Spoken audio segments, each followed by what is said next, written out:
चलो अब लिखो stress stress versus strain graph.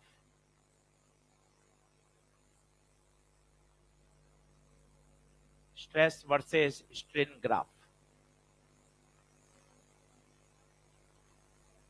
चलो लिखो। हाँ ऑनलाइन शुरू। इससे भी बहुत लोगों का भला हो रहा है। चलो हाँ।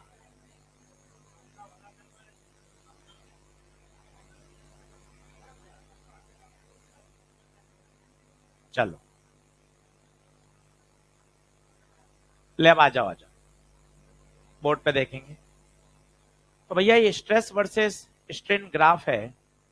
ये ऑलमोस्ट सभी मटेरियल का आसपास होता है। पॉइंट्स इधर उधर हो सकते हैं हल्के फुल्के, पर जो पैटर्न रहता है वो ऐसा ही रहता है। आप एक बार बना लीजिए, फिर इसको अपन समझेंगे।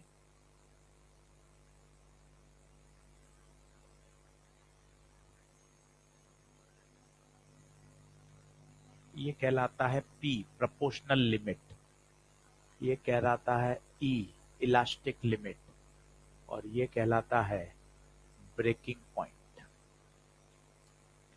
शेप में बहुत ज्यादा मत परेशान होइए, थोड़ा सा झुका हुआ है या थोड़ा सा ऊपर होके नीचे आया है, कोई टेंशन नहीं है। मोर और लेस ग्राफ ऐसा ही होता है। हाँ जी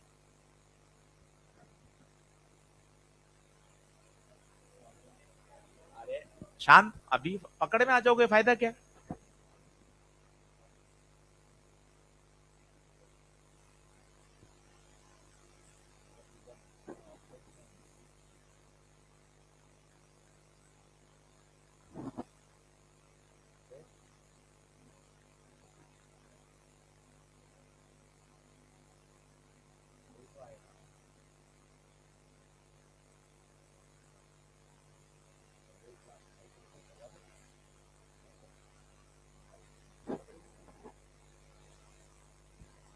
चलिए अब सुनना। पॉइंट P को बोलते हैं प्रोपोर्शनल लिमिट। मतलब बिंदु P तक स्ट्रेस और स्ट्रेन डायरेक्टली प्रोपोर्शनल है। बढ़िया, हुक्स लॉ वैलिड हो रहा है। यही हुक लिमिट भी है। यहीं तक अपना अप टू पॉइंट P बढ़िया सुंदर तरीके से stress is proportional to strain. दूसरे शब्दों में बोले, स्ट्रेस बटे स्ट्रेन कांस्टेंट रहता है, जिसे बोलते हैं मॉडुलस ऑफ इलास्टिसिटी, और यही है Hooke's law. Up to point P कोई समस्या नहीं है, stress is proportional to strain. और मैंने आपको कहानी सिखाई थी। स्टेप नंबर 1, डिफॉर्मिंग फोर्स लगता है, फोर्स लगने से स्ट्रेन आता है, स्ट्रेन आने से फिर रिस्टोरिंग फोर्स पैदा होते हैं internal. Stress is always due to internal forces per unit area. Internal force, stress is always due to internal force. गूथा हुआ आटा आप उस पर मुक्के मार दो, वो डिफॉर्म हो जाएगा परमानेंट। डिफॉर्मिंग फोर्स तो है, पर उसमें स्ट्रेस नहीं है, क्योंकि वापस वो रिस्टोर नहीं हो पा रहा। क्ले परमानेंट डिस्टॉर्ट हो जाती है। ठीक है, बिंदु P के बाद आप स्ट्रेस बढ़ा रहे हो, स्ट्रेन भी बढ़ रहा है, पर ये डायरेक्टली प्रोपोर्शनल नहीं है। डायरेक्टली प्रोपोर्शनल नहीं है। मटेरियल अभी तक भी इलास्टिक है। अगर आप यहां कहीं भी स्ट्रेस को हटा दोगे, डिफॉर्मिंग फोर्स, बॉडी अपने शेप को 100% रिगेन कर लेगी। बट ई के बाद अगर आप चले जाओगे, ये पूरा रीजन है इलास्टिक रीजन। यहां कभी भी आपने स्ट्रेस हटाया, मन खराब हुआ, सर मैं घर जा रहा हूं, स्ट्रेस हटाया, बॉडी अपने वापस को क्या, डिफॉर्मिंग फोर्स हटाया, बॉडी अपने ओरिजिनल शेप को क्या कर लेगी, 100% रीगेन। पर इसके बाद अगर कभी हटाओगे, तो बॉडी में परमानेंट क्या आ जाएगा, डिस्टॉर्शन। ये कहलाता है प्लास्टिक रीजन। यहां आपने हटाया तो आप इसको रिट्रेस करोगे, बॉडी में एक परमानेंट क्या आ गया, डिस्टॉर्शन आ गया, परमानेंट, मतलब बॉडी में इलास्टिसिटी खत्म हो गई। ठीक है, इसके बाद आप स्ट्रेस को बहुत ज्यादा वेरी नहीं कर रहे हैं, ऑलमोस्ट ग्राफ सीधा है, थोड़ी सी स्लोप भी हो सकती है, और स्ट्रेन बढ़ता ही जा रहा है, बढ़ता ही जा रहा है, और एक समय के बाद आपने स्ट्रेस और बढ़ा दिया हल्का सा, तो फिर बॉडी ब्रेक डाउन हो जाएगी। इसे बोलते हैं ब्रेकिंग पॉइंट, इसे बोलते हैं ब्रेकिंग पॉइंट। तो कोई अपन को उस पर निबंध नहीं लिखना है, सीधा सवाल आता है, वो सवाल मैं आपको बताऊंगा, क्या ध्यान रखना है वो पॉइंट सुन लो। Up to point P, Hooke's law valid, stress is proportional to strain, E तक बॉडी के अंदर इलास्टिक बिहेवियर है। अगर मैं कोई चित्र बना के आपको समझाऊं आपको और अच्छा लगेगा। ये रॉड, ये मैंने इस पे बल लगाया एफ, इसको जूम करता हूं, सीखिए ऐसे ही, कोई पूछ नहीं रहा। अब क्या किया आपने, फोर्स लगाने से खींचेगा, मान लो ये खींच रहा है, ये खींच गया, ये पॉइंट पी है, this is called proportional limit. यहां तक स्ट्रेस और स्ट्रेन प्रोपोर्शनल है, इसके बाद आएगी हल्की सी एक इलास्टिक लिमिट। यहां प्रोपोर्शनल तो नहीं है, बट अगर आपने डिफॉर्मिंग फोर्स हटा दिया देन बॉडी अपना 100% रिगेन कर लेगी, this is the last limit. इसके बाद आपने स्ट्रेस लगाते रहे तो बॉडी में परमानेंट डिफॉर्मेशन आ जाएगा, और एक समय के बाद तो ब्रेकिंग पॉइंट ही आ जाएगा। इसके बाद अगर आपने बॉडी में और स्ट्रेस बढ़ा दिया, स्ट्रेस को इनफैक्ट हटा भी दिया, तो बॉडी में परमानेंट क्या हो चुका है, ब्रेक डाउन आ चुका है, जिसे हम आगे जाके बोलेंगे डक्टाइल और ब्रिटल। ब्रिटल का मतलब होता है भंगुर, भंगुर का मतलब समझते हैं आप, जो तुरंत टूट जाता है, और एक होता है डक्टाइल,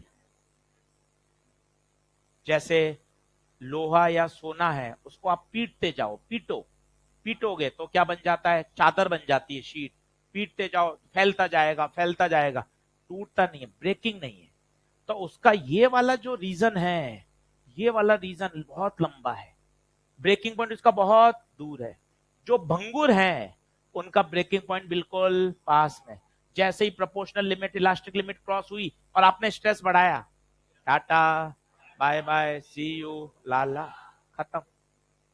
क्या बात क्लियर है, लिख लीजिए।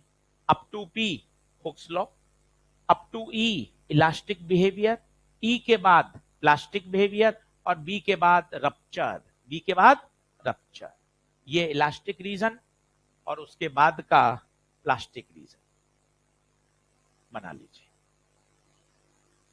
कोई इस पे निबंध नहीं लिखना है, कैसे कैसे सवाल आते हैं अभी मैं आपको धीरे धीरे वन बाय वन चीजें समझाता जाऊंगा। टारगेट ये है, तीनों लेक्चर पढ़ने के बाद ELP1 बोलती हुई तैयार होनी चाहिए, बस वो अपना टारगेट है। ऐसे कैसे बीच में नहीं दिखता, नहीं ऐसे ऐसे बोलना नहीं है ना, सर पढ़ाने, सर एक मिनट यहाँ देखो, ऐसे अलाउड नहीं। तो चले मैं आगे बढ़े। अप टू पी कैसे, प्रोपोर्शनल लिमिट, पी के बाद इलास्टिक लिमिट, और उसके बाद प्लास्टिक रीजन आ गया। मतलब अब अगर आपने स्ट्रेस हटा दिया तो फिर बॉडी में परमानेंट डिफॉर्मेशन आ जाएगा। परमानेंट डिफॉर्मेशन मतलब अब बॉडी अपने शेप को 100% रीगेन नहीं कर सकती। बोलो हाँ है क्या। चलो अब कुछ ग्राफ के क्वेश्चंस बताता हूं जो मैंने आपको पहले भी बताए थे, फिर सिखाता हूं। लिखना है क्या, जल्दी लिख। हाँ अब बोल, कल वाला क्वेश्चन अभी बताते हैं। हाँ जूम करो, इसमें कुछ बनाने की क्या जरूरत है, काहे लिख रहे, वो लिख ले जो दिख रहा है तुझे, सही है। हाँ अभी बंटी डांट पड़ जाएगी, मतलब नहीं है कोई, है ना, थोड़ा यूं डर, अरे गुप्ता जी से। हाँ चलो आगे बढ़ूं क्या? अब देखो, कुछ कुछ फंडे देखो, मुझे नहीं लगता कि इनको रटना चाहिए, पर आप समझ लोगे ना तो आपकी एक सोच शक्ति डेवलप हो जाती है। ये स्ट्रेस और स्ट्रेन का ग्राफ है। बताओ, केवल एक सरल रेखा खींची गई है, इसका मतलब ये हुक्स लिमिट तक ही खींचा गया है, जब तक स्ट्रेस स्ट्रेन के प्रोपोर्शनल। कभी भी ग्राफ आता है तो दो बातों पे चर्चा करनी चाहिए, उसका एरिया क्या देता है, उसका स्लोप क्या देता है। बात करता हूं इसके एरिया की, कहीं रटने की जरूरत नहीं है, बस एक विजन देना चाहता हूं। एरिया, एरिया ट्राइंगल है, half base into height, half base into height. ये कौन है? स्ट्रेन। ये कौन है? स्ट्रेस। बताओ, हाफ स्ट्रेस इंटू स्ट्रेन। भाइयों, एनर्जी ना ना, एनर्जी डेंसिटी, एनर्जी डेंसिटी। तो याद रखें, स्ट्रेस वर्सेस स्ट्रेन का कर्व का एरिया क्या देता है? Energy density. फॉर्मूला याद है किसी को एनर्जी डेंसिटी का? बताओ।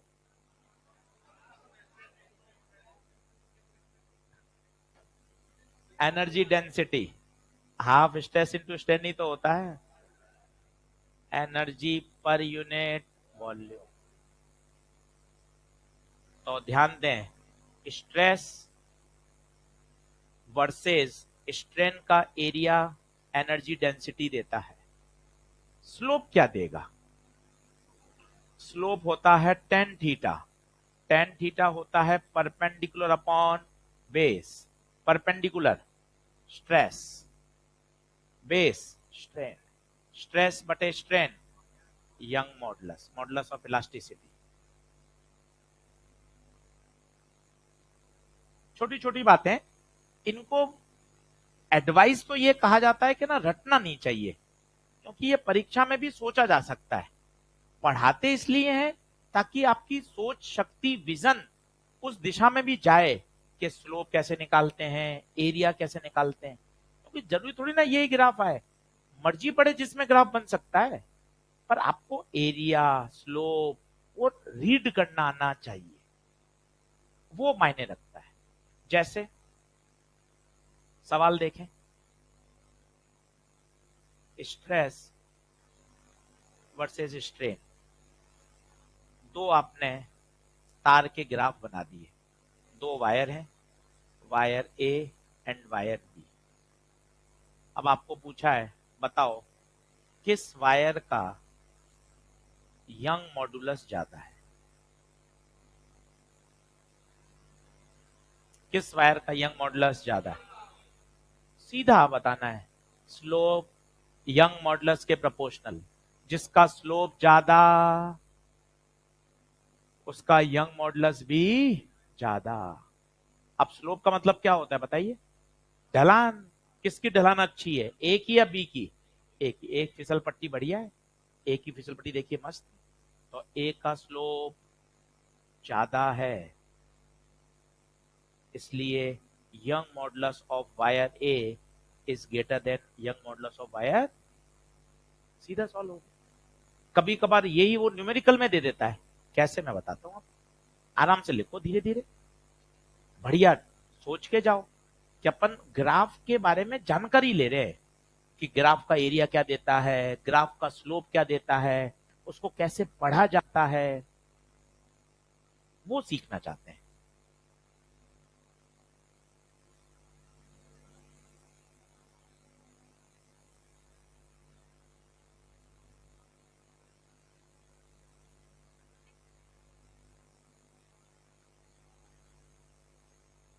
मंडे छुट्टी है, ध्यान रखना, हाँ मत जाना। हाँ तुम आ जाओ कि फ्लूइड में मजा आ रहा है, अब चलो चलो रोज चलो ना। हाँ नहीं नहीं, छुट्टी वो नहीं है अपने, पर वो वेव के शॉर्ट नोट, कॉन्सेप्ट लिखा हुआ याद वो चाहिए। हाँ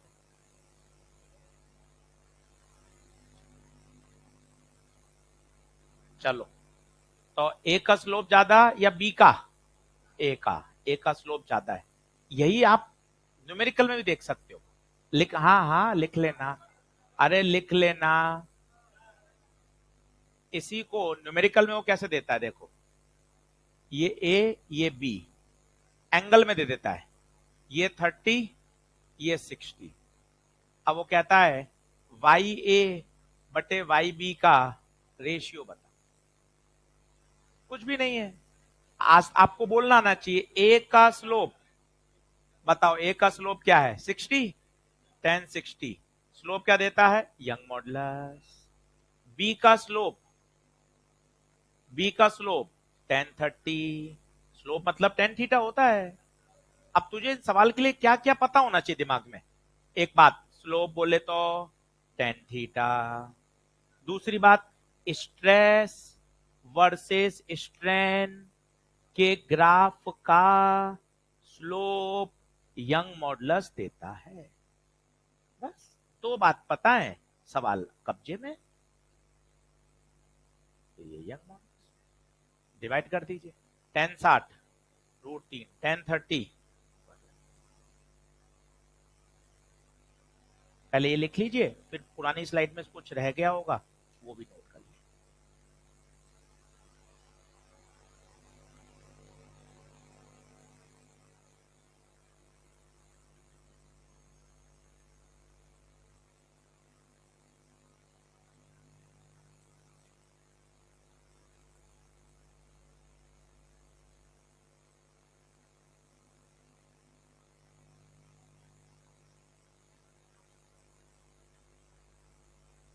स्लोप किसका ज्यादा है बताइए, ए का, ए का एंगल ज्यादा है, यहां फिर लिख लो, कोई शर्म नहीं है।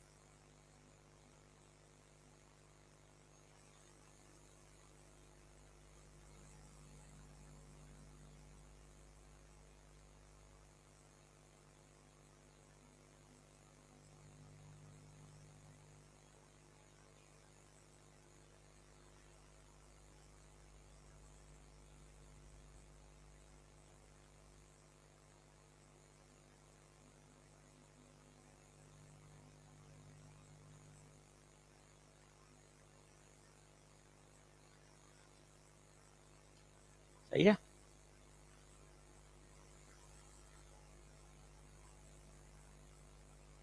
एक 180 क्रैक किए जा सकते हैं और पिछले 3 सालों से आसान हो गया है, हजारों बच्चे कर रहे हैं।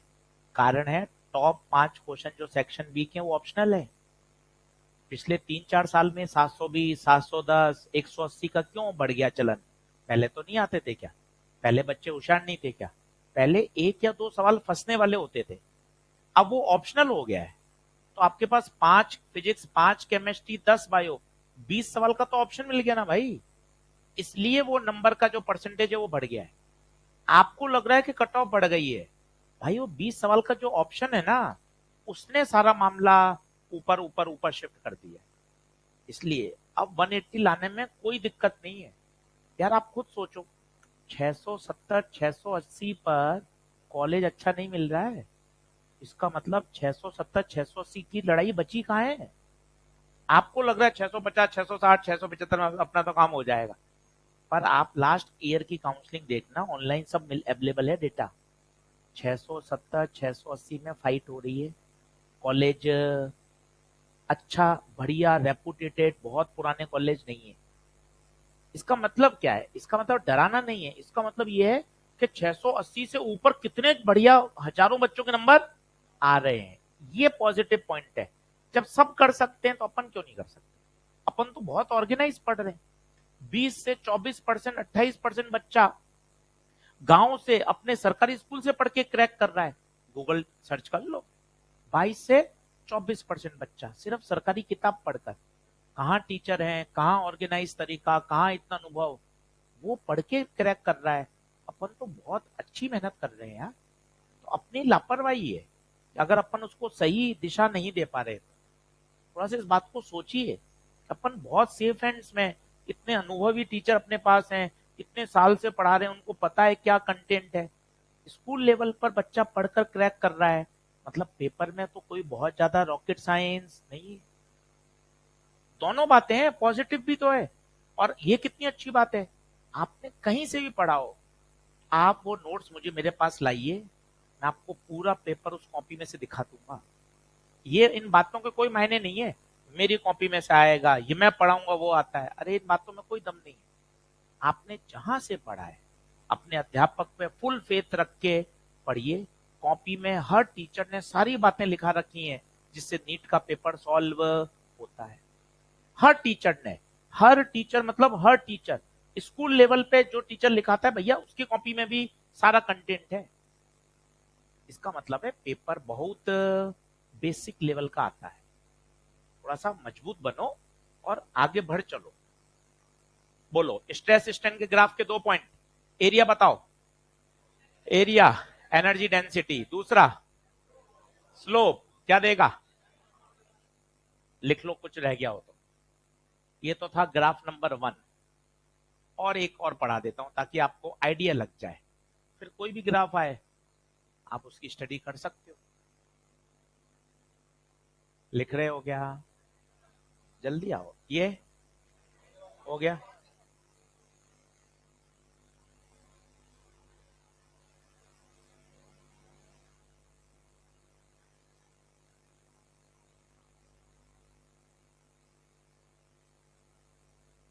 ELP1 करनी है। वेव के शॉर्ट नोट चेक करूंगा तेरे।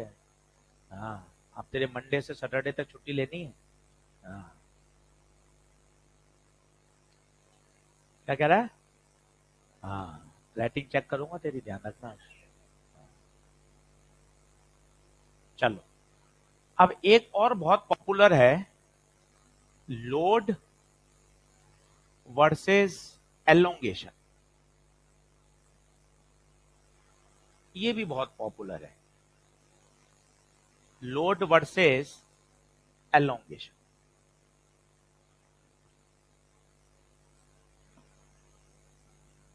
तो पहले तो ये सीखते हैं सरल रेखा क्यों खींच दी, फिर ये खींचेंगे। पहले सोच लो 15 मिनट क्या क्या पढ़ेंगे, इसका पोस्टमार्टम करेंगे। सरल रेखा क्यों आई, इसका स्लोप क्या देगा, इसका एरिया क्या देगा, ये मैं आपको थॉट दे रहा हूं। पेन पेंसिल छोड़ो, अब समझो।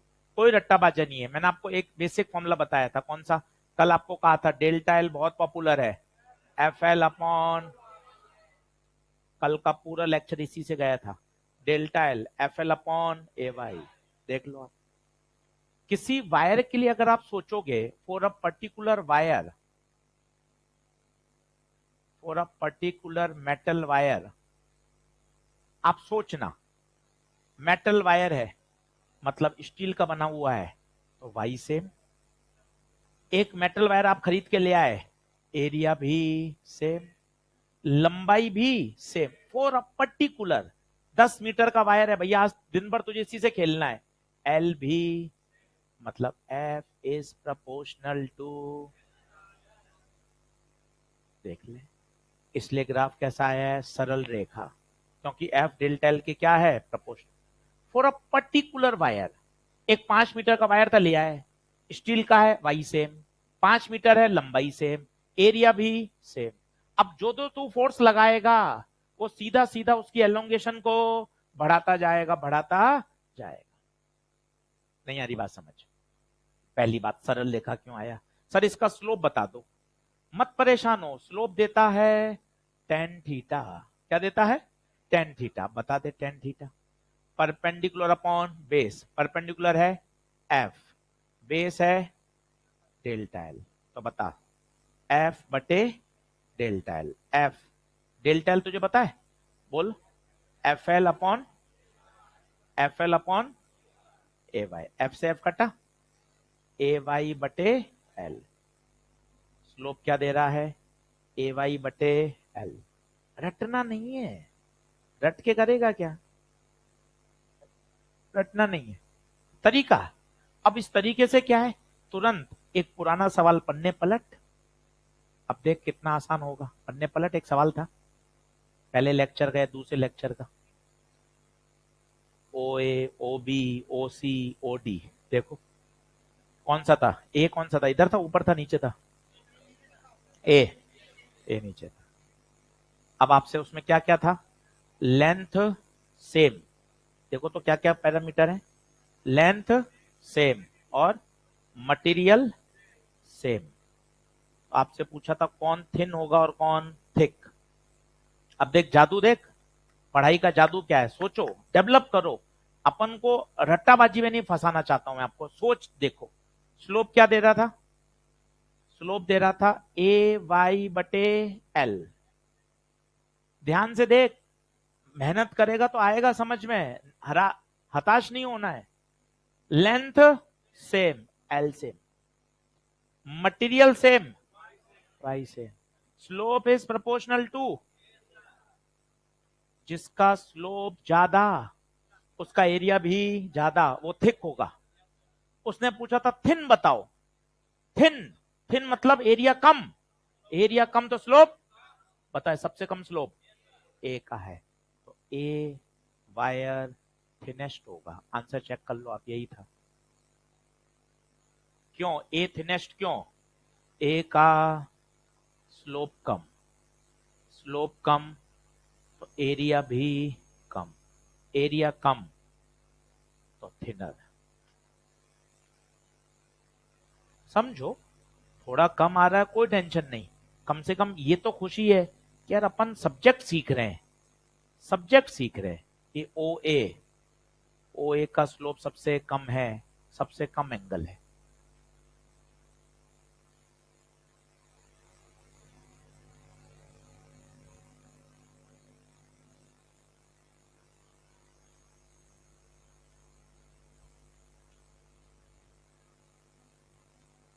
अब बताना इसका एरिया क्या देगा, खुद सोचो, जब तक इसका डाउट बता देता हूँ। हाँ, कौन सा सवाल है बेटा?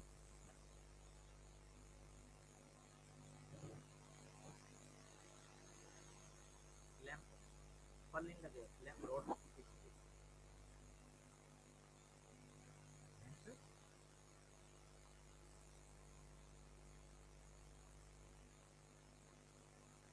तो बढ़ेगा। ये बॉडी है तो उसको काउंटर से खींचेगा तो एक्सीडेंट होगा कि नहीं होगा। कार को काउंटर से बल लगाओगे खींचेगा तो फिर भाई बढ़ेगी नहीं बढ़ेगी।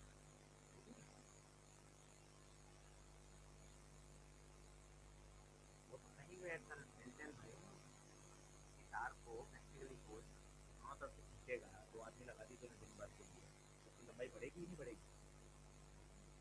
तो कैसा है,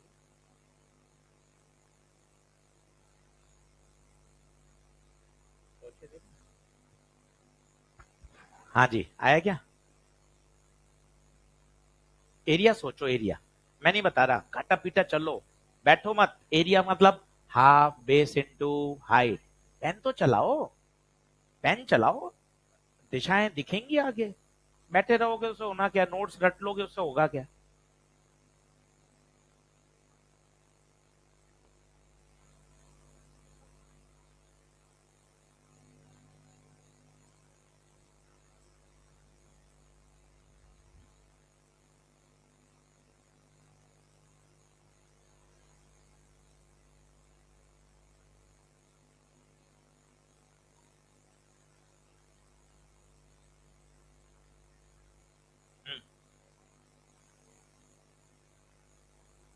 क्या दे रहा है, एनर्जी या एनर्जी डेंसिटी, देख लेते हैं, मुझे खुद को याद ही नहीं।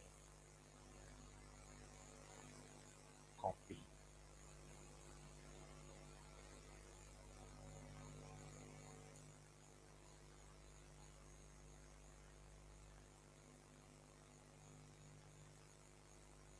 चलो भाई सब लोग बोर्ड पे देखना।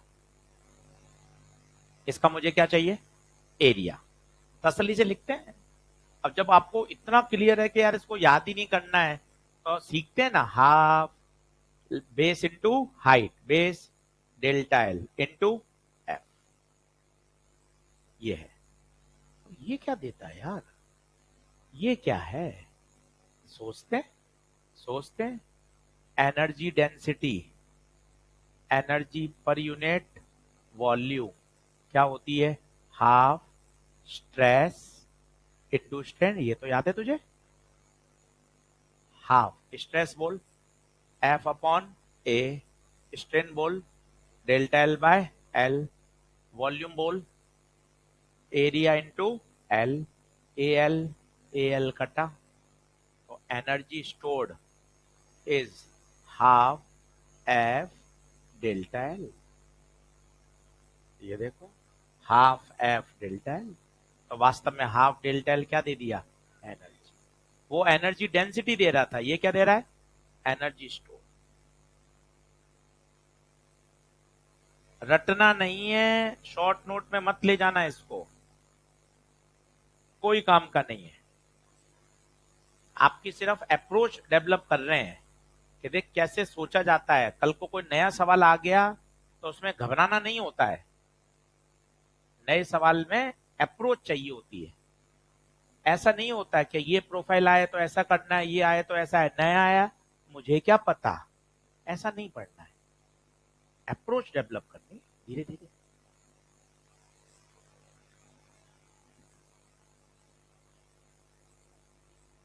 कौन सा? हाँ बिल्कुल।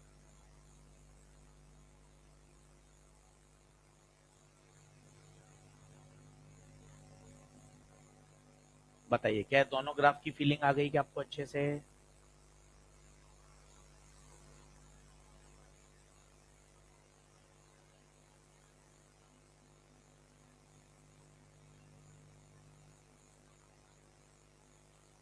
बढ़ू आगे। अब 10 मिनट रिवीजन कराता हूँ पुराने चीजों का, है ना, लेक्चर 1 लेक्चर 2 का, ताकि बातें रिकॉल हो जाएं कि होता क्या है।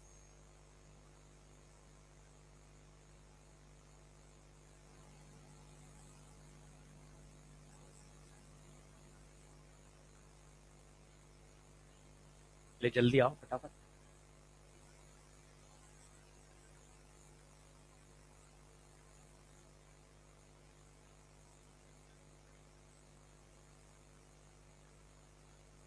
चलो भैया, चलो। अब सुनना सब लोग बोर्ड पर, ऐसे ही रिव्यू कर लेते हैं कि यार अभी तक क्या पढ़ा, याद आ जाए। Young modulus, stress upon strain. Stress कौन सा? नॉर्मल स्ट्रेस, जो सरफेस के परपेंडिकुलर होना। कल को एक सवाल में किसी एंगल पे लगा देगा वो, तो दो कंपोनेंट करोगे, जो टेंजेंट होगा वो शेयर देगा और जो परपेंडिकुलर होगा वो नॉर्मल देगा। तो normal stress F upon A. Strain लंबाई वाला, लंबाई वाला होता है यंग, वॉल्यूम वाला होता है बल्क, और ट्विस्टिंग वाला होता है share. Delta L by L, ये सबसे बेसिक फॉर्मूला है जो तेरे 90% सवाल करने की ताकत रखता है। 90% यंग पे ही आते हैं सवाल। बल्क और आप मॉडुलस रिजिडिटी देखना, 3 या 4 क्वेश्चन में आप फ्री हो जाओगे। सवाल ही किस पे आता है? यंग पर। पहला ये आना चाहिए, पहली सबसे बढ़िया बात। दूसरी बात, अलग अलग तरह के सवाल आते हैं। जैसे अब इसमें वो मैकेनिक्स डाल देता है, भाई ने वर्टिकल सर्कुलर मोशन डाल दिया। कैसे डालेगा वर्टिकल सर्कुलर मोशन? देखना, एक धागा लिया, धागे से एक यहां बॉल बांध दी, बॉल को छोड़ दिया। अब वो कह रहा है धागे में जब तनाव मैक्सिमम है उस समय बताओ कि उसमें कितना खिंचाव होगा। पहली बात, खिंचाव कैसे आ जाता है भैया? तनाव की वजह से क्या आता है? खिंचाव। ये वाला सवाल तो तेरे एकदम सदाबहार तैयार होना चाहिए। ये सबसे पॉपुलर सवाल है। मास लिया, वजन लटकाया, तो इसको फील में जाना। हाँ यार बात तो सही है, मैं एक तार से ऐसे लटक जाऊं या उसको खींचता रहूं तो क्या उसकी लंबाई नहीं बढ़ेगी? क्या बढ़ेगी ना भाई। क्यों बढ़ रही है? mg, इसे बोलते हैं लोड डिफॉर्मिंग फोर्स। उसके कारण से रिस्टोरिंग फोर्स 80 में पैदा हुए, टेंशन, और तो T बराबर mg, याद करो। और यहां से जो भी पूछेगा आंसर आ जाए। तो खेल तो तनाव का है। अब मान लो इस सवाल में तनाव निकालना है, तो बताओ क्या होगा? क्या होगा बताओ? यहां पूछा है तो रस्सी में टेंशन T, नीचे mg, यहां से आता हुआ आएगा तो स्पीड कहां आ गई? v। समीकरण बना सकते हो? क्या बनाओगे बताओ? सर्कुलर मोशन है, सर्कुलर मोशन है, सेंटर की तरफ लगने वाला फोर्स बड़ा T माइनस mg। दुनिया का हर फोर्स सर्कुलर मोशन कर रहा है, mv² by are. Circular motion की अभी पढ़ाएंगे, परवेश सर तो बता देंगे। हो गया के सेंटर की तरफ लगने वाला बल बड़ा होना चाहिए, वही तो सेंटीपिटल देगा। T minus M G will provide mv² by R. अब V गायब है साहब, V कहां से लाए? एनर्जी कंजर्वेशन लगा दो, एनर्जी कंजर्वेशन लगा दो। यहां से छोड़ा था, रिलीज, रिलीज, और जब यहां आ गया तब इसके पास वेलोसिटी आ गई। तो जो पोटेंशियल एनर्जी थी वही तो काइनेटिक में बदली होगी। इसकी ऊंचाई बताओ, mgl, mg, और जब वो धरती पे आ जाएगा हाफ mv², m से m गया, v बराबर √2gl। ये भी आ जाएगा यार, तनाव आ जाएगा। अभी तो इलास्टिसिटी आया ही नहीं है, इससे V आएगा, V से तनाव आएगा, और तनाव आने के बाद वो पूछेगा डेल्टा एल बताओ। तो delta L F L upon A Y, F force यहां, तनाव upon vertical circular motion, conservation of energy, elasticity, तब जाके प्रश्न हिट होगा। बहुत तरीके से पूछा जा सकता है, मैकेनिक्स घुसा नहीं है, जितनी आप मैकेनिक्स इसमें डाल सकते हो। टेबल है,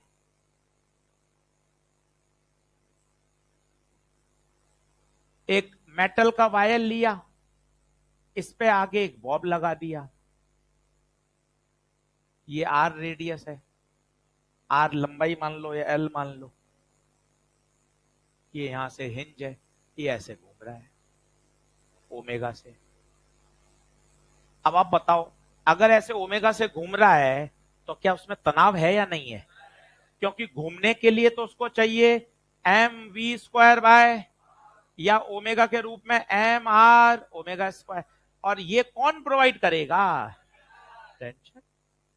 तनाव ही तो उसको घुमा रहा है, क्योंकि घूमने के लिए तो सेंटीपिटल फोर्स चाहिए जो सेंटर की तरफ लगेगा, और सेंटर की तरफ इकलौता कौन दे रहा है? टेंशन। mg और नॉर्मल तो बैलेंस हो रहे हैं, और यहां से तनाव आ गया, अब इलास्टिसिटी घुसा देगा, delta L F L upon A Y. कल एक खूब काम आया था, delta L F L upon A Y, F T.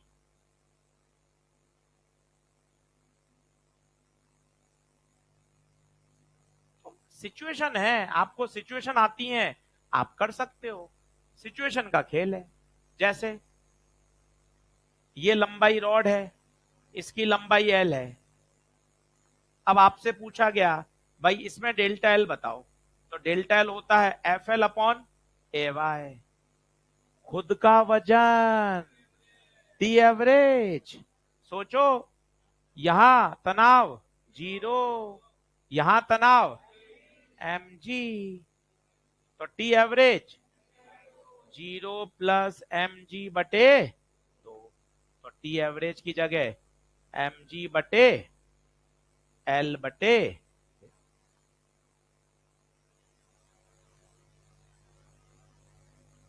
6 दिन बाद रिवीजन कराऊंगा, 15 मिनट में पूरा इलास्टिसिटी एकदम सिस्टमेटिक, कि आपके बात सारी दिमाग में आ जाएगी। मेन ये हीरो है, और इसके साथ एक हीरो निकाल लो यहीं से, वो डेल्टा एल है, एफ एल अपॉन, बस इससे चीजें अपन को रिलेट करनी आनी चाहिए। बोलिए हाँ या ना, लिख लो अच्छे से, फिर क्वेश्चन करके देखते, अप्रोच लाओ।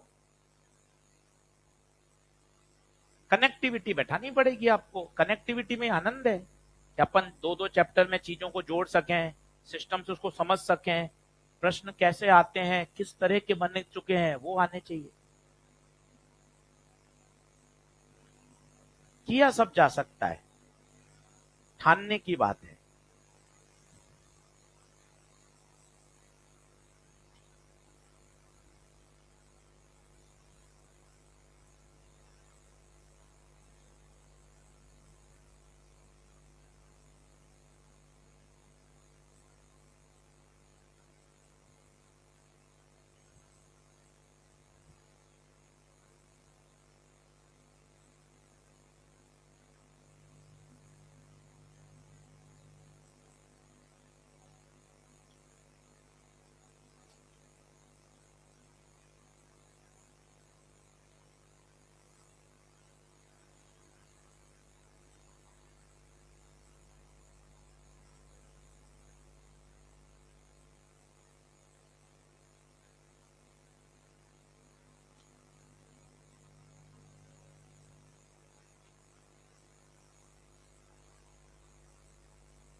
टीएलपी बहुत तगड़ी बनी हुई है, इसलिए बहुत अच्छे से करना, ध्यान से। एक एक सवाल बहुत सिस्टमेटिक अच्छे से रखा गया है।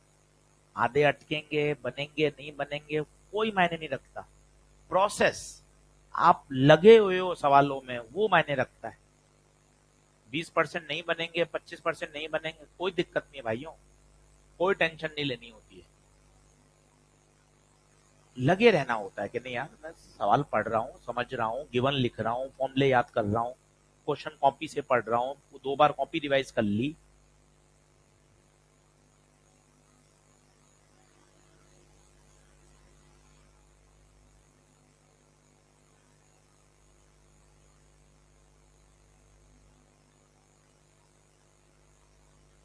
करूँ, नेक्स्ट करूँ?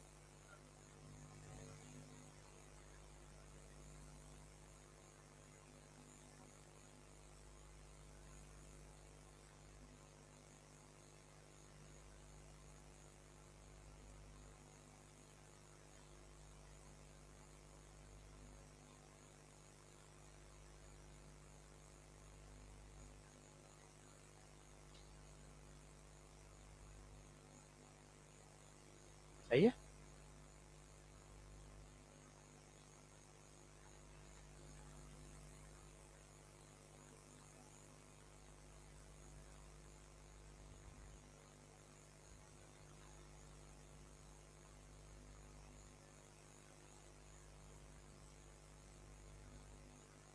ऑनलाइन वाले बच्चों भैया बता दो, क्लियर है क्या?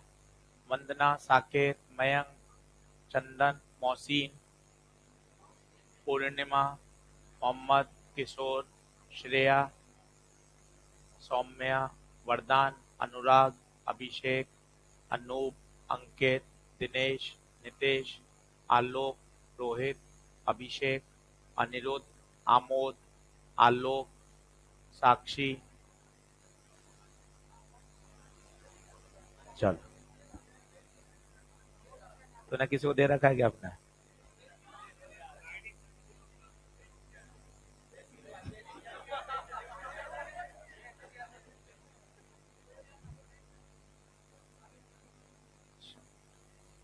कोई बात, कोई बात।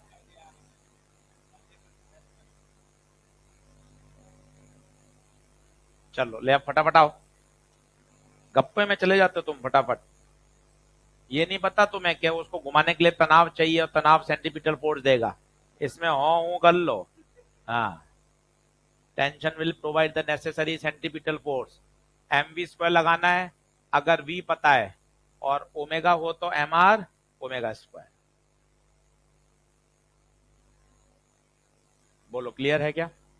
डेल्टा एल क्या है? डेल्टा एल एलोंगेशन,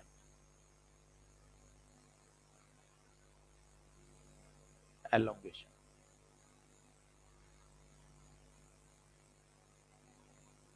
आ जाए, आगे चले फटाफट।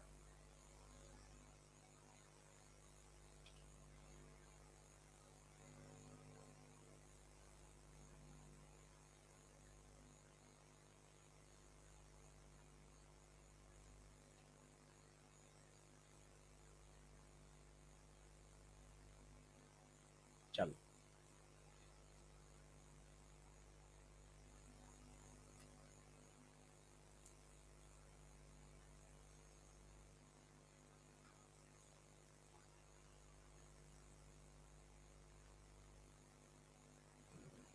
चलो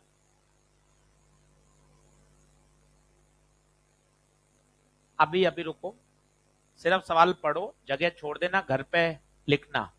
पहले सिर्फ सवाल पढ़ो और सिचुएशन को इमेजिन करो। एक दो शब्द लिख लो, घर जाके पूरा सवाल लिख लेना। सवाल पढ़ो, सिचुएशन सोचो। Copper wire of negligible mass, मतलब वायर का मास नेग्लिजिबल। इससे क्या फायदा होता है? पता है क्या फायदा होता है? थोड़ा सोच। अगर वायर का मास नेग्लिजिबल है तो टेंशन थ्रू आउट क्या रहेगा? सेम रहेगा। थ्रू आउट सेम रहेगा, अलग अलग पॉइंट पे वेरी नहीं करे। हर बात का क्यों है कि वायर का मास नेग्लिजिबल है। एरिया दे रखा है, तो साहब ये तो हो गया एरिया। ठीक है साहब। कैप्ट होना स्मूथ, लंबाई दे रखी है एल, 1 मीटर, ठीक है।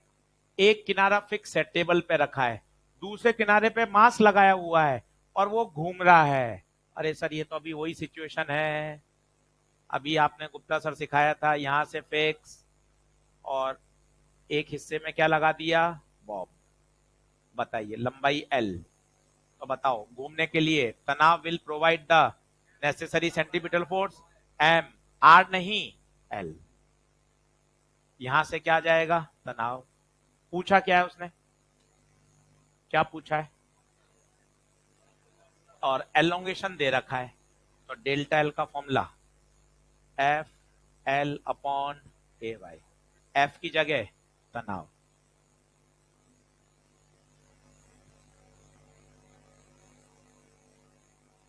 घर पे सॉल्व कर लेना, सिचुएशन समझ लो, घर जाके मेहनत करना कि यार ये भाषा मुझे समझ में आनी चाहिए। अब कितना मस्त सवाल है कि हाँ पत्थर घूम रहा है, और प्रैक्टिकली सोच, पत्थर घूम रहा है, रस्सी में तनाव है, रस्सी खींची हुई है, वो खींचा हुआ तनाव ही तो उसमें क्या पैदा कर रहा है, एलोंगेशन।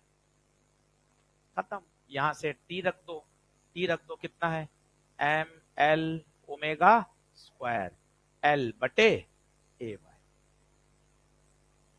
अब मेरे हिसाब से सब पता है, एक अननोन है। बोलो कर लोगे क्या, अच्छा सवाल है, सिचुएशन आएगी तो दिक्कत नहीं आएगी। 4 × 10⁻11, घर पे करना पूरा बढ़िया एकदम, 1 घंटा पढ़ोगे ना, कि यार अपना टारगेट है आज की क्लास यार वापस पूरी तैयार करनी है, सर ने सब सवालों का आइडिया दे दिया है, अब अपन को पढ़ना है। लिखो मत, केवल पढ़ो सिचुएशन।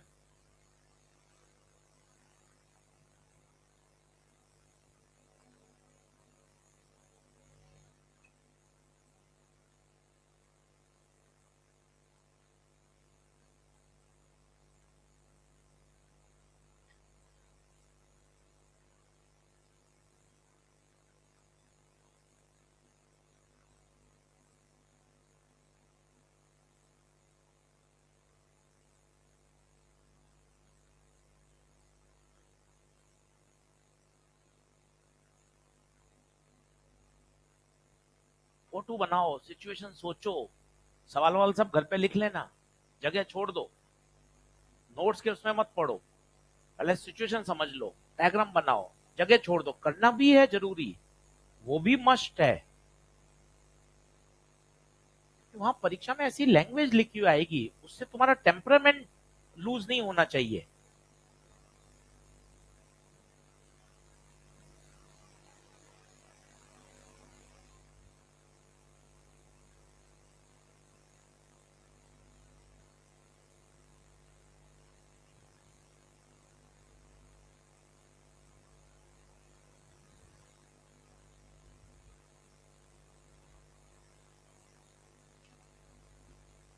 वर्टिकल सर्कुलर पाथ है, कई बच्चे ऐसा चित्र बना रहे हैं, ये गलत है। ये हॉरिजॉन्टल सर्कुलर टेबल पे थोड़ा घूम रहा है, वो कैसे घूम रहा है, वर्टिकल सर्कुलर पाथ है भैया, ऐसे, ऐसे, लंबाई 0.5 मीटर। भाई ने तो बचा लिया, एनर्जी कंजर्वेशन नहीं लगाना, ऑलरेडी स्पीड दे दी, भाई ने बचा लिया, ऑलरेडी स्पीड दे दी। अब बता, नीचे mg तनाव, ऊपर बड़ा कौन, तनाव, then t minus mg will provide mv²/r। तो t, m mass 2, g 10, m 2, speed 5/0.5। बता तनाव कितना, तनाव 25 दूना 50 और 200, 100 + 20, 120, तनाव 120। देखो ये तो आई मैकेनिक्स, ये तो आई मैकेनिक्स।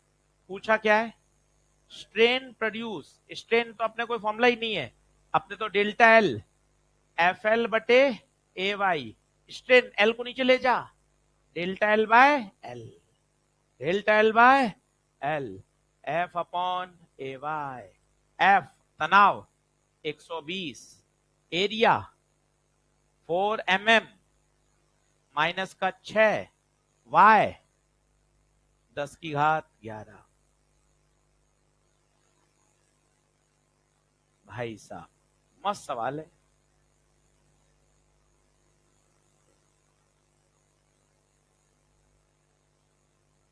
सब कर लोगे, कहीं परेशान नहीं होना है, बैठना नहीं है, पेन चलाना है और घर जाके प्रॉमिस करना है कि सर ये सवाल पूरा लिखूंगा कॉपी में, अच्छे से सॉल्व करूंगा और काम बढ़िया होगा।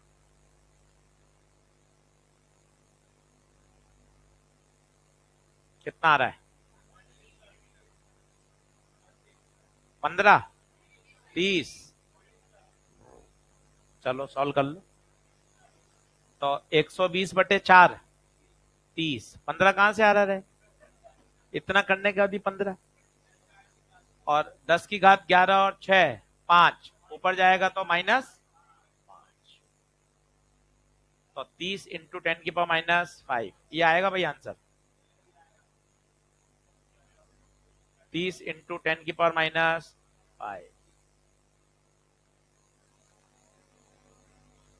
बोलो।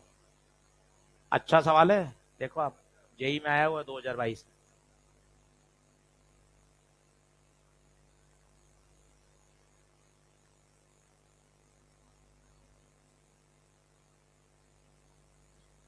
(30 × 10⁻⁵)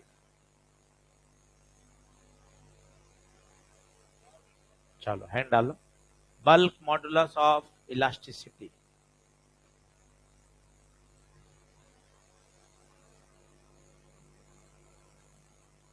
बल्क मॉडुलस ऑफ इलास्टिसिटी।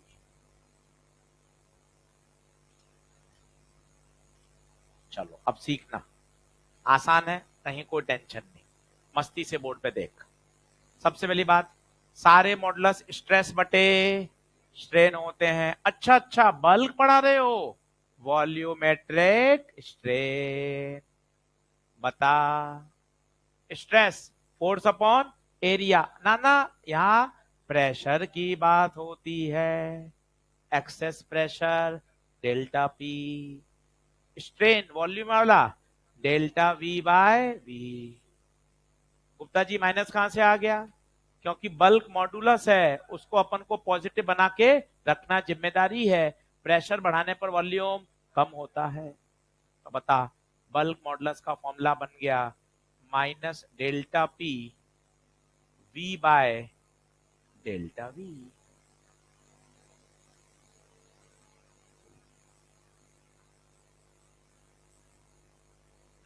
तो बल्क मॉडुलस बराबर -P V/ΔV। क्या बात समझ में आ रही है? कहीं रटने की जरूरत नहीं है। अब सोचिए, एक होता है कंप्रेसिबिलिटी। हाँ सर, ये भी आपने उस दिन सिखा दिया था। कंप्रेसिबिलिटी इसका उल्टा होता है 1/बल्क मॉडुलस। ये भी ठीक है। सिचुएशन बताओ कि साहब एक कोई बॉल है, चारों तरफ से प्रेशर लग रहा है, चारों तरफ से प्रेशर लग रहा है, तो इसका वॉल्यूम कम होगा, कंप्रेशन आएगा। अब प्रेशर लगाने के लिए भाई क्या करता है पता है? एक नदी में एक बॉल को ले जाएगा। देखना अब क्या होगा। ये नदी है, नदी में एक बॉल, माना h डेप्थ पर वो बॉल है। अब आप सोचिए प्रेशर कहां से आएगा? अरे सर ये तो बचपन से पढ़ रहे हैं, h डेप्थ पर h रो जी। और सर ये डेल्टा पी क्यों? क्योंकि यहां तो पी एटीएम है ही, इस पर P ATM plus H rho G. तो अंतर कितना हुआ? That's the excess pressure, H rho G. तो इसके पानी के जो आसपास के भाई बंधु हैं, ये इस बॉल को चारों तरफ से प्रेशराइज करेंगे, और ये बॉल चारों तरफ से प्रेशर महसूस करेगी, तो इसका वॉल्यूम कम होगा, वो पूछा जाता है। तो बता, डेल्टा पी की फील आई? यहां बता, सबसे टॉप पे प्रेशर PATM। अगला यही शुरू करने वाले हम, फ्लूइड स्टैटिक, जो तुम्हारा सबसे कठिन टॉपिक है, तुम तो पसंद ही नहीं करते, इसको हटा दो। वो करेंगे दमदार तैयार फ्लूइड, कि ऐसा बोलता हुआ तैयार होगा स्टैटिक डायनामिक, कि सरफेस पर PATM है और H गहराई पर PATM प्लस H। ये तो बेसिक जानकारी जो आपने केमिस्ट्री में भी पढ़ रखी है। क्या डेल्टा P की फील आ गई? डेल्टा P आ गया, अब तो कोई दिक्कत ही नहीं है। बता, डेल्टा P बराबर क्या है formula? Delta P, delta P आ गया तो बल्क मॉडुलस लगा लो, बल्क मॉडुलस से सॉल्व कर लेंगे अपन। बल्क मॉडुलस बराबर minus delta P upon delta V by, जो भी रिक्वायर्ड पैरामीटर होगा वो निकल जाए। ये सबसे कॉमन प्रॉब्लम है। एक बॉल को H गहराई पे ले गए, मोस्ट पॉपुलर सिचुएशन है ये। और पूरी कहानी लिखो तो मजा आएगा, कि बॉल को गहराई पे ले जाने पर प्रेशर बढ़ता है, प्रेशर के बढ़ने से वॉल्यूम में कमी आती है, वॉल्यूम में कमी आने से डेंसिटी का क्या होता है वो भी सोचो। डेंसिटी का क्या होगा? डेंसिटी बराबर होता है मास अपॉन वॉल्यूम। फिनोमिना समझो, पहले आप लिखो फिर समझाता हूं।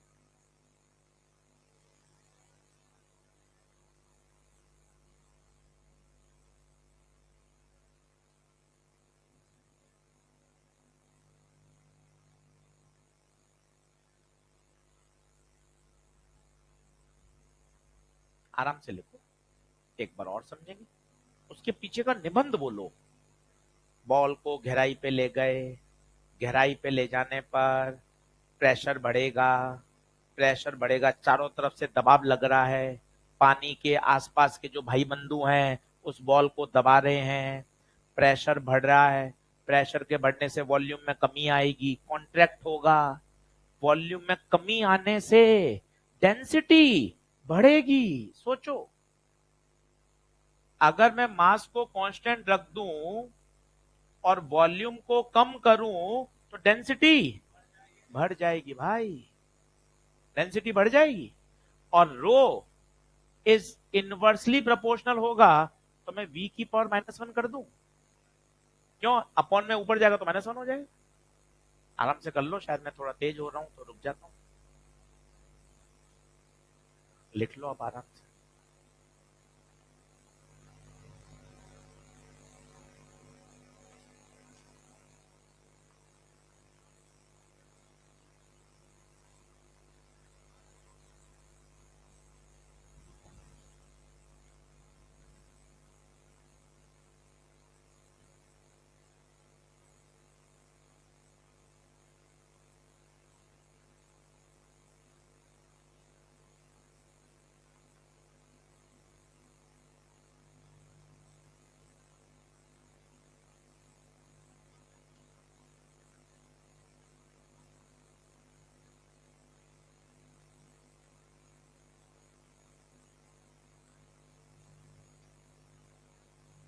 सही है।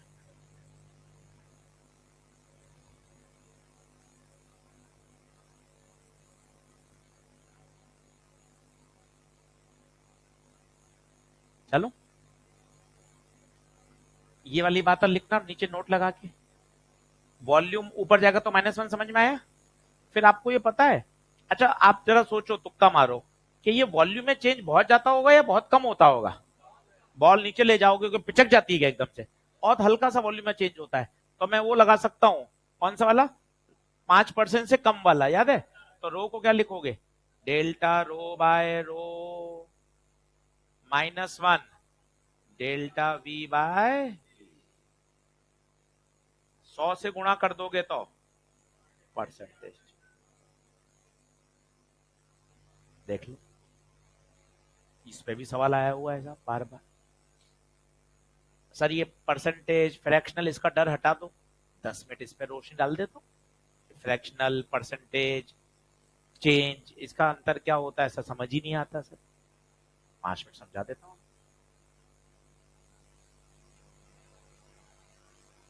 इतना पुचकार के क्यों? अरे यार, फिजिक्स का फिर डर कैसे हटेगा तेरा भाई? है। फिर क्यों भाई, कोई तो होगा जो, मैं नहीं यार, अपने तो बच्चों को सिखाना है यार। ऐसे छोटी छोटी बात भी आप बता दे कि ले चल परसेंटेज वाली बात वापस सिखा देता हूँ। तो सिलेबस ऑन टाइम कैसे चलता है, वो आप चिंता मत करो, एकदम कंट्रोल रहता है वो।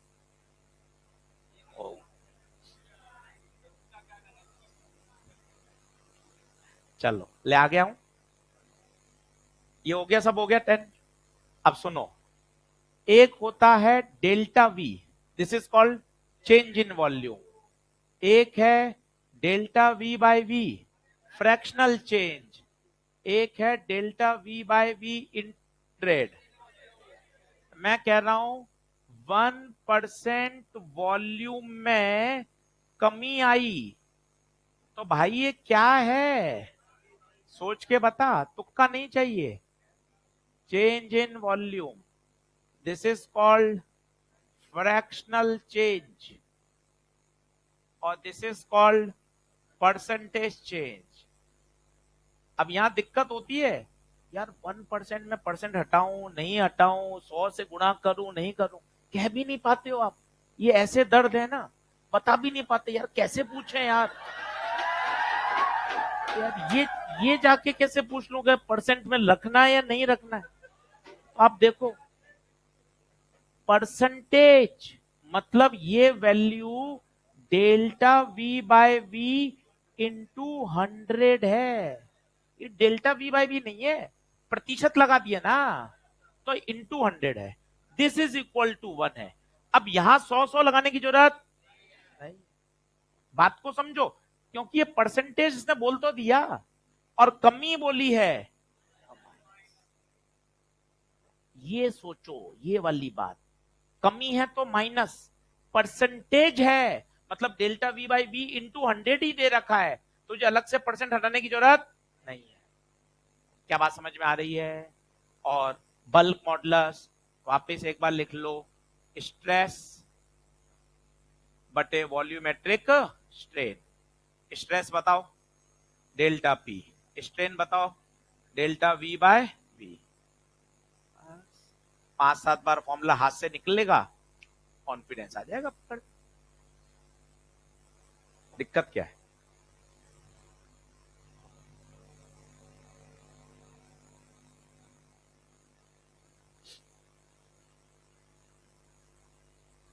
लिख लो, तो डेल्टा वी है change, delta V by V है फ्रैक्शनल चेंज, और delta V by V into 100 percentage change. अब वो कह रहा है कमी, तो माइनस लगाना है, और वो परसेंटेज ही दे रखा है, तो आपको बटे 100 करने की जरूरत नहीं है। वो क्या दे रखा है, delta V by V into 100, क्योंकि परसेंटेज है।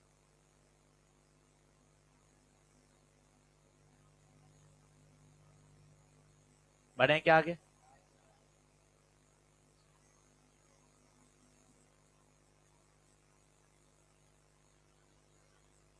नेक्स्ट, हटा दो भाइयों।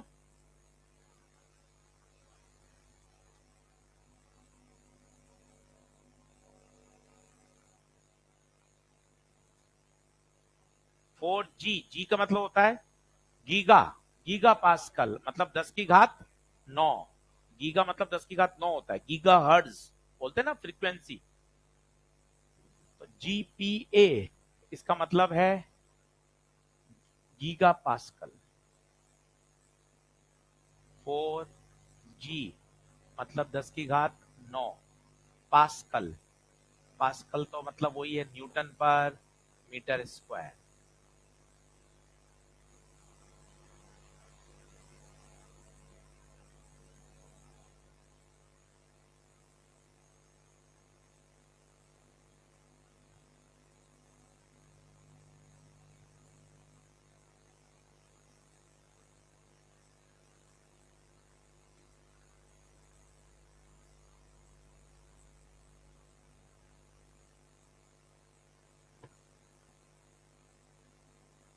सवाल लिख लो पूरा, घर जाके जो जो सवाल रह जाते हैं उसको जरूर मेंटेन करें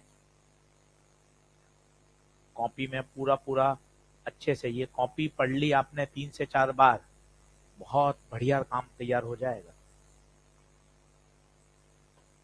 अब अप्रोच पकड़ो, पहले उसका सेटअप बनाओ कि आप क्या सोच रहे हो।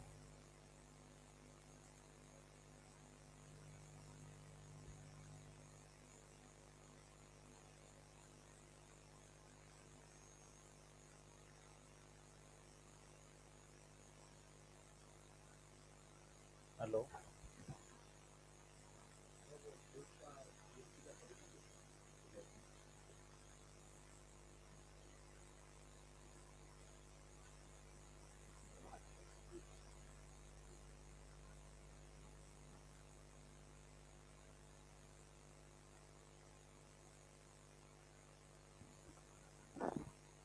देखो, समझ में आया आपको बल्क मॉडल्स क्यों सोचना है? क्योंकि प्रश्न में बल्क मॉडल्स दे रखा है, तो अब सीधा बल्क मॉडल्स की तो सोच आनी चाहिए। अब देख, कोई फॉर्मूला प्री डिसाइड मत करो, कोई ट्रिक नहीं है, फंडामेंटल चलो। बल्क मॉडल्स आया ना, तेरे पहले दिमाग में ये चलना चाहिए, बल्क मॉडल्स स्ट्रेस बटे स्ट्रेन।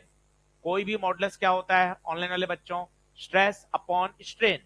अगर बल्क मॉडल्स है तो यहाँ स्ट्रेस एक्सेस प्रेशर होता है और स्ट्रेन वॉल्यूमेट्रिक स्ट्रेन होता है, लेक्चर नंबर 1।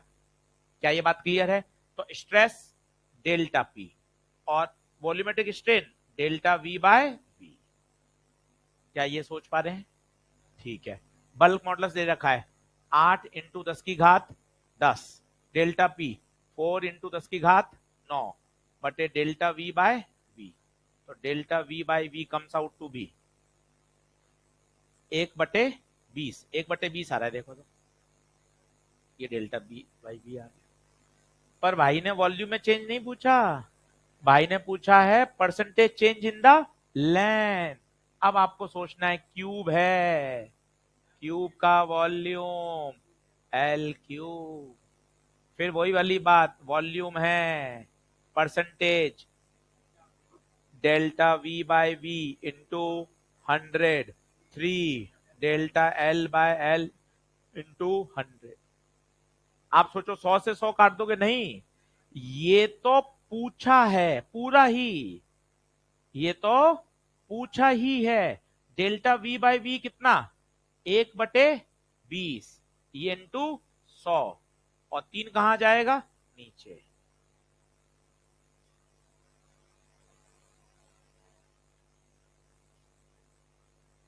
कितना आंसर? 5/3, 1.67। इतने छोटे छोटे सवाल और बढ़िया सवाल है, कंसेप्चुअल।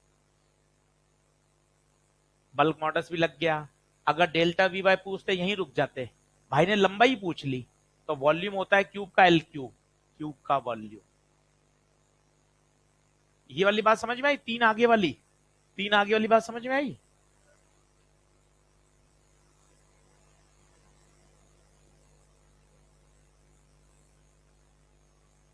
एक एक सवाल छांटा हुआ है, एक एक सवाल पर मेहनत है कि कौन सा सवाल कहां किस तरह से कराया जाएगा, वो सीक्वेंस है।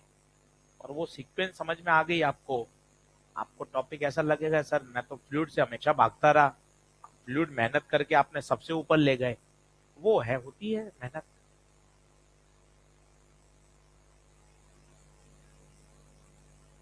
आपका भी एफर्ट चाहिए उतना ही, तभी मजा है।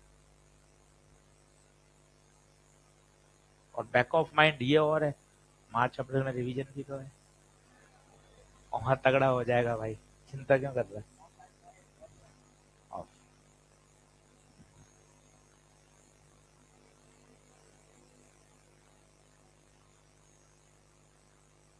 बोले चलूं क्या आगे? तैयार है इतना? कितना आंसर आया? 1.67।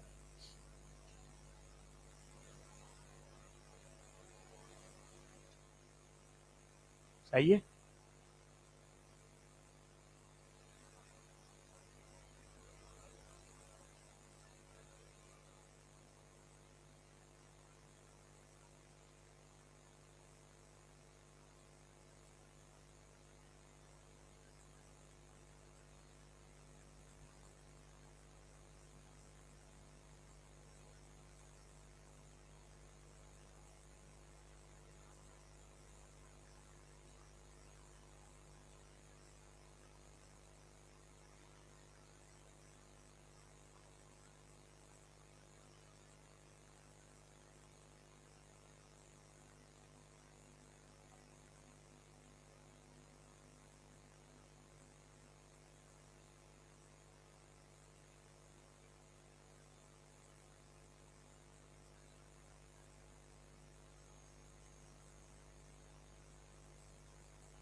क्या पूछा है? भाई को शर्म आ रही है बल्क मॉडुलस बोलने में? बल्क मॉडुलस बोलने में शर्म आ रही है? क्या बोला है? Stress to the strain. ये हाइड्रोलिक क्या होता है? हाइड्रोलिक का मतलब है पानी वाला, लिक्विड वाले की बात कर रहा है। बल्क मॉडुलस की बात कर रहा है। सोचो, वही सवाल है। एक ऑब्जेक्ट को कहां ले गए? नदी के अंदर। वही प्रश्न है, सबसे फेमस है ये, सबसे फेमस है। फर्स्ट आएगा। फोर्थ आ रहा है।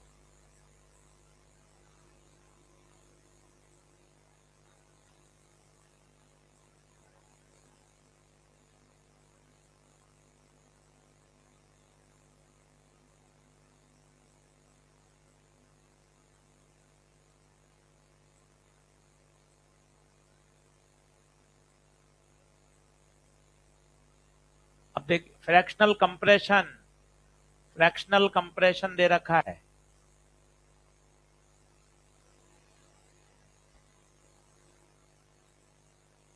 कितना? फोर्थ।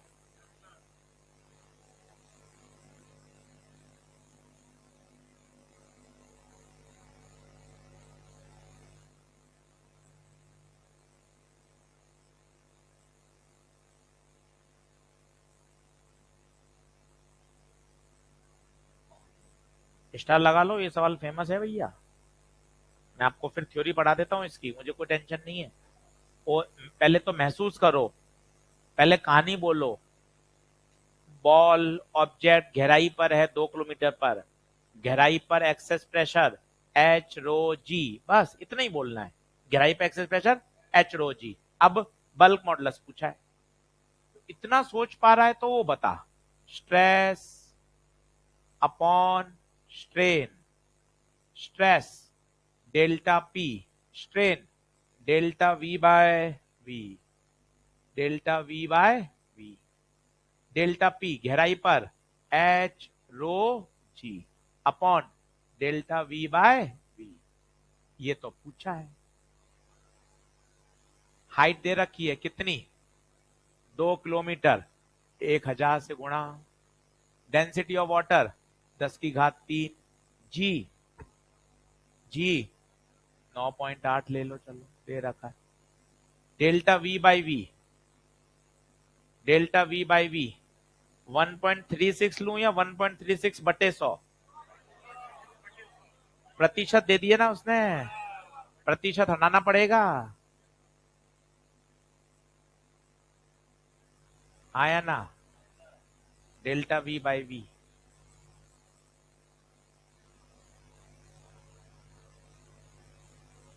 कौन सा उत्तर?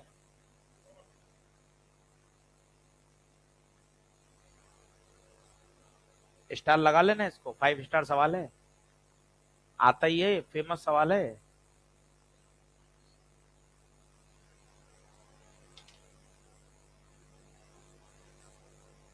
ये तो 1.44 10⁻⁹ दे रहा है भाई। यही है। आज तो तुम यार गजब कर रहे हो।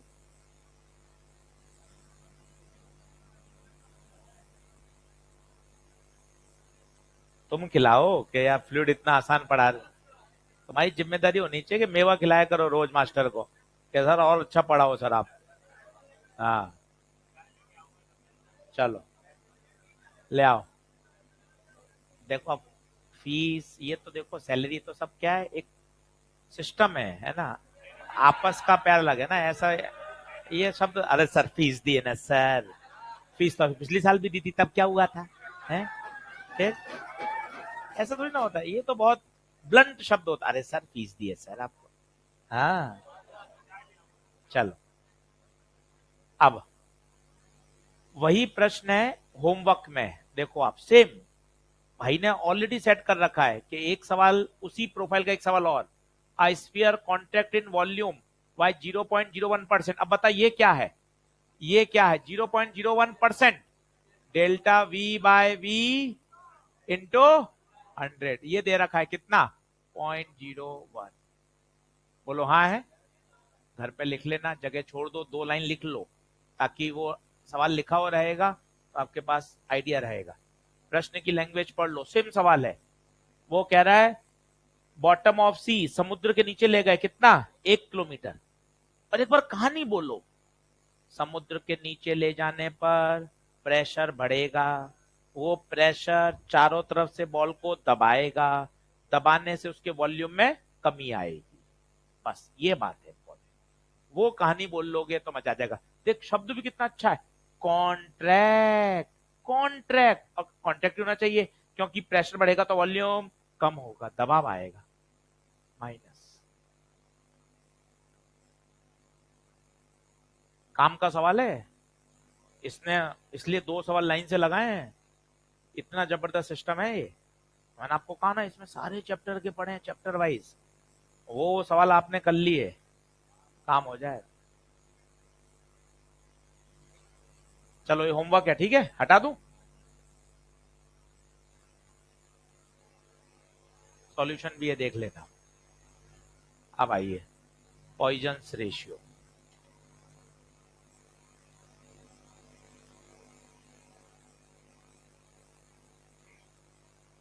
लिख लेना, पूरा लिख लो, भले 1 मिनट लिखना हो।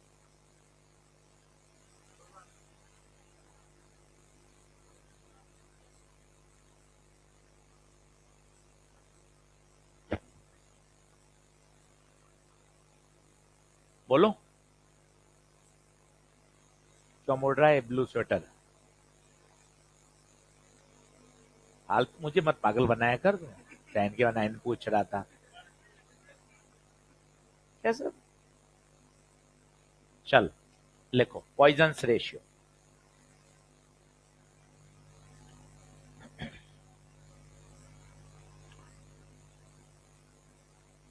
अब एक बात समझो, अच्छी इंटरेस्टिंग बात है।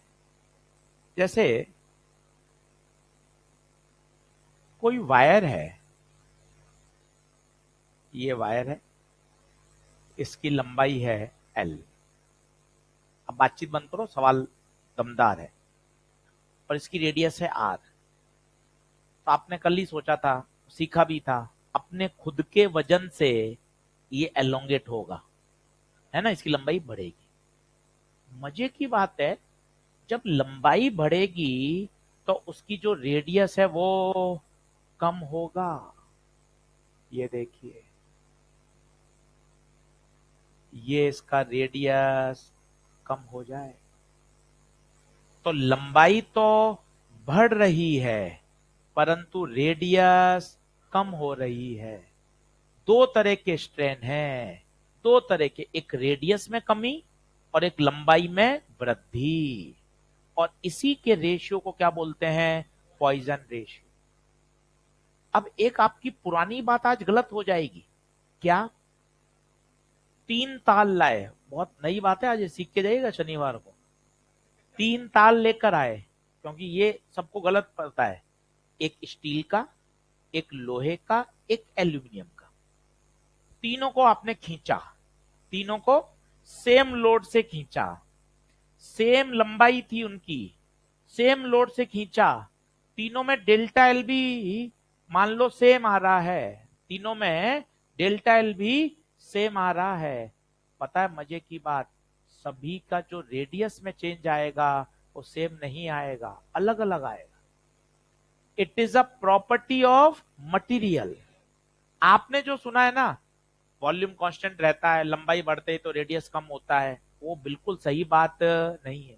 सर आपने कल तो एक सवाल में लगाया था, पन्ना पलटो, उसने बोला है having same volume, having same, देखना प्रश्न में लिख के दिया है उसने। अब इसका मतलब यह है कि सर अगर हम वायर को खींचते हैं तो खींचने से उसकी लंबाई बढ़ती है, हाँ सर ये बात समझ में आती है। लंबाई बढ़ती है तो रेडियस कम होती है, हाँ सर ये बात ही समझ में आती है। पर वॉल्यूम कांस्टेंट नहीं रहता, वॉल्यूम भी चेंज हो जाता है। कारण पूछो क्यों? क्योंकि खींचने से उनकी जो एटम्स के बीच की दूरी है वो भी तो चेंज हो रही है भाई, तो उसका जो वॉल्यूम है वो कांस्टेंट नहीं। आज तक आप ये सुनते आए हो, डिस्टेंस के सवाल में वायर खींचा, वॉल्यूम कांस्टेंट, लंबाई बढ़ी, एरिया कम होगा, बिल्कुल सही बात है, कंडक्टिविटी तो सही है। पर जब वो सवाल ही यंग मॉडुलस बल्क मॉडुलस का दे रहा है तो भैया वो खींचने पर उसका लंबाई का बढ़ना यस, रेडियस का कम होना यस, पर वॉल्यूम कांस्टेंट होगा ये कोई जरूरी नहीं है। इनफैक्ट वॉल्यूम चेंज ही होता है। क्या आप मेरी बात समझ पा रहे हैं? It is the property of material. Steel, aluminium और लोहा, तीनों में जो रेडियस आएगी वो सबकी अलग अलग आएगी। क्या बात समझ रहे हैं क्या? और इसे ही बोलते हैं Poisson ratio. It is the ratio of, ये देखिए, रेडियस में कितना स्ट्रेन आया अपॉन लंबाई में कितना आया। सिग्मा बराबर delta R by R upon delta L by L. Minus क्यों लगाया बताइए? वही कारण सिग्मा को हम चाहते हैं क्या बनाएं? पॉजिटिव। सिग्मा को क्या बनाएं? पॉजिटिव। लंबाई बढ़ेगी तो रेडियस में कमी आएगी। प्रैक्टिकल बात तो ये है। ये sigma is called Poisson ratio and it is a property of material. Her material के लिए। तो सर ऐसा संभव नहीं है क्या कि मैं खींचूं और वॉल्यूम कांस्टेंट रहे? हाँ संभव है। तो उसका एक पर्टिकुलर सिग्मा होगा, उसका सिग्मा 0.5 होता है। ऐसे वायर जिनके खींचने के बाद उसका वॉल्यूम क्या रहे? कांस्टेंट। अभी मैं प्रूव करके दिखाऊंगा ये सब बातें, तब आपको थोड़ी बेहतर समझ में आएंगी। पर मुद्दा ये है, मैं क्या कहना चाहता हूं कि भैया खींचने पर लंबाई बढ़ती है, ये आपको याद है, रेडियस कम होती है, ये बात भी याद है, पर वॉल्यूम हमेशा कांस्टेंट रहे ये कोई जरूरी। हाँ, अगर वॉल्यूम कांस्टेंट हो भी सकता है, नहीं भी हो सकता है। It depends on the Poisson ratio. Sir आधी अधूरी जानकारी आई है समझ में, बिल्कुल मैं सहमत हूं, बात ही कुछ नहीं है। थोड़ा सा और इस पर प्रकाश डालते हैं तब ये थोड़ा आपको कॉन्फिडेंस आएगा, क्योंकि अभी तक तो अपन को वही चलता है, हाँ यार वॉल्यूम कांस्टेंट है। बताता हूँ आपको धीरे धीरे। बोलो नेक्स्ट करूं क्या? इसकी कोई यूनिट नहीं होती, रेशियो है। No unit, no dimension.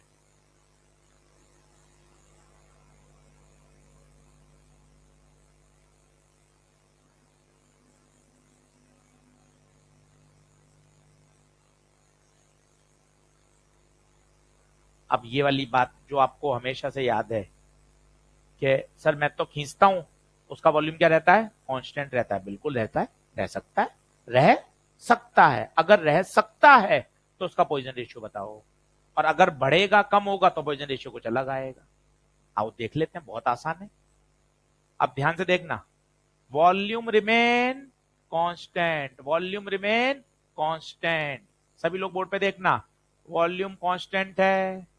याद करने का सवाल है वैसे तो ये, पर एक बार डिराइव करा रहा हूं ताकि वो पता चले। वॉल्यूम कांस्टेंट है। वायर है, वायर का volume pi R square into L, this must be equal to constant. क्या मैं सही कर रहा हूं क्या? वॉल्यूम एरिया इंटू लंबाई, पाई को काट दूं, लेंथ, आर स्क्वायर को कहां ले जाऊं? नीचे। बोल क्या सही कर रहा हूं क्या? आर स्क्वायर को ऊपर ले जा, बता क्या हो जाएगा? आर की पावर माइनस 2। बता सही है क्या? वो लगा दो, लॉगरिथम 5% से कम, तीसरी बार लगा रहे हो, तीसरी बार लगा रहे हो, -2 आगे, delta R by R, L को डेल्टा एल बाय एल। बहुत बढ़िया। फिर अब बताओ पॉइजन रेशियो का फॉर्मूला, सिग्मा, बोलो चिल्लाओ, डेल्टा आर बाय आर बटे डेल्टा एल बाय एल। बोलो हाँ है। डेल्टा एल बाय एल की जगह वैल्यू रख, डेल्टा एल बाय एल की जगह वैल्यू रख, ईमानदारी से बताओ कितना? -2 delta R by R, sigma आधा।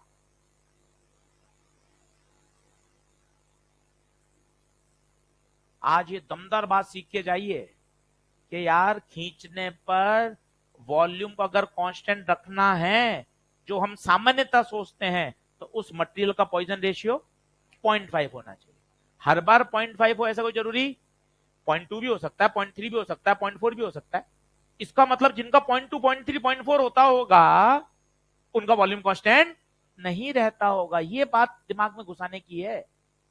जो तुम सोच रहे हो क्लास चालू होने से पहले, सर खींचेंगे तो वॉल्यूम तो कांस्टेंट रहेगा, रहेगा, पर उस वायर का पॉइजन रेशियो 0.5 होना चाहिए। सर 0.2 हो गया तो फिर वॉल्यूम नहीं होगा कांस्टेंट, 0.3 भी हो सकता है, 0.4 भी हो सकता है, सामान्यतः 0.2 से 0.5 के बीच में लाई करता है। प्रैक्टिकल, थ्योरेटिकल तो -1 भी निकाला गया, किताब वाले कहते हैं -1 भी हो जाता है बड़े लोग, पर प्रैक्टिकली जो ऑब्जर्व्ड है वो कहां से कहां है, 0.2 से 0.5, मोस्टली प्रैक्टिकल ऑब्जर्व वैल्यूज। ये वाक्य फिर सुनिए, ये आज का दमदार है, अपने दोस्त से शेयर करना, ये बात दमदार है कि भैया अपन बोलते हैं ना, तार को खींचा, लंबाई बढ़ गई, रेडियस कम हो गई, वॉल्यूम सेम रहा। वॉल्यूम सेम तभी रहेगा जब उस वायर का पॉइजन रेशियो 0.5 होगा, 0.5 होगा तब तक तुम्हारी बात सही है। सर आपने कल वाले सवाल में तो लगा दिया था, उसने कहा था, देखो आप लैंग्वेज में वॉल्यूम रिमेन कांस्टेंट, पढ़ लो आप, लैंग्वेज में लिख के दिया था उसने, वॉल्यूम रिमेन कांस्टेंट। नहीं आ पा रहा सवाल, है दमदार बात है, समझ में आई कुछ कुछ? तो ध्यान रखिए, ये स्टैंडर्ड सवाल है, find Poisson ratio for a material whose volume remain constant. आप इसको शॉर्ट नोट में ले जा सकते हो, सिग्मा सदैव कितना आएगा, 0.5। खींचने पर अगर उसका वॉल्यूम कांस्टेंट है तो उस मटेरियल का पॉइजन रेशियो सदैव 0.5 रहेगा।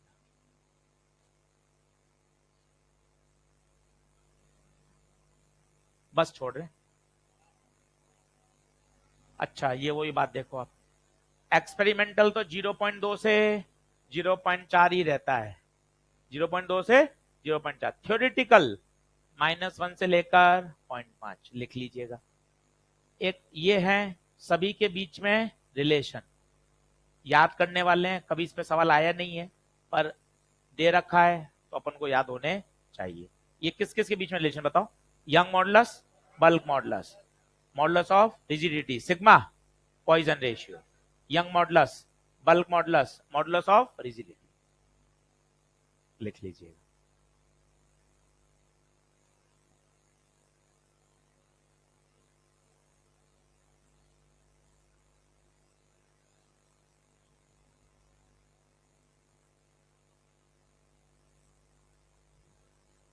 आप देखो एक्सपेरिमेंटल वैल्यू 0.2 से 0.4 है, इसका मतलब सामान्यतः आप जितने भी वायर खींचते हो उनका वॉल्यूम कांस्टेंट नहीं रहता, क्योंकि अगर वॉल्यूम कांस्टेंट रहता तो 0.5 होना चाहिए, समझो।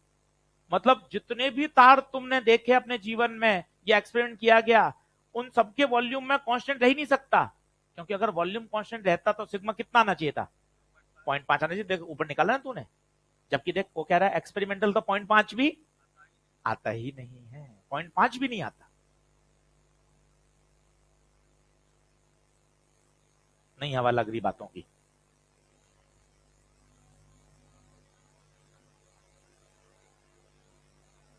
जैसे ये 3 डरावने फॉर्मूले आए ऊपर लिख लेना, इन पर कोई क्वेश्चन लास्ट 10 ईयर में नहीं पाया गया।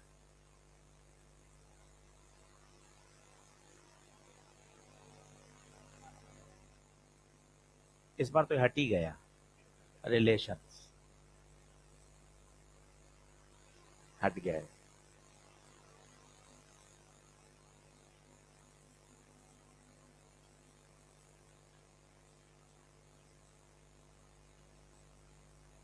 पन्ने पलट लो, ये 3 लेक्चर हो गए तमीज से इलास्टिसिटी के, ये वो 3 लेक्चर हैं जो तुमने कॉपी नहीं खोली घर तक।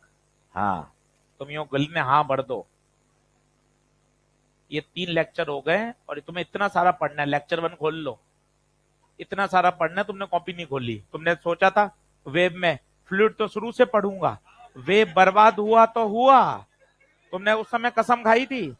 ये देखो 3 लेक्चर और निकल गए तुम्हारे, तुमने मनी मन उस दिन वेब में सोच रहे थे कि ये वेव गया तो गया, कोई बात नहीं, पर फ्लूइड को तो मैं शुरू से अच्छे से करूंगा। और देखो तुरंत तुरंत 3 लेक्चर भी निकल गए और तुम अभी सोच ही रहे हो कि हाँ ये तो शुरू से करूंगा। सही है, चलो धन्यवाद।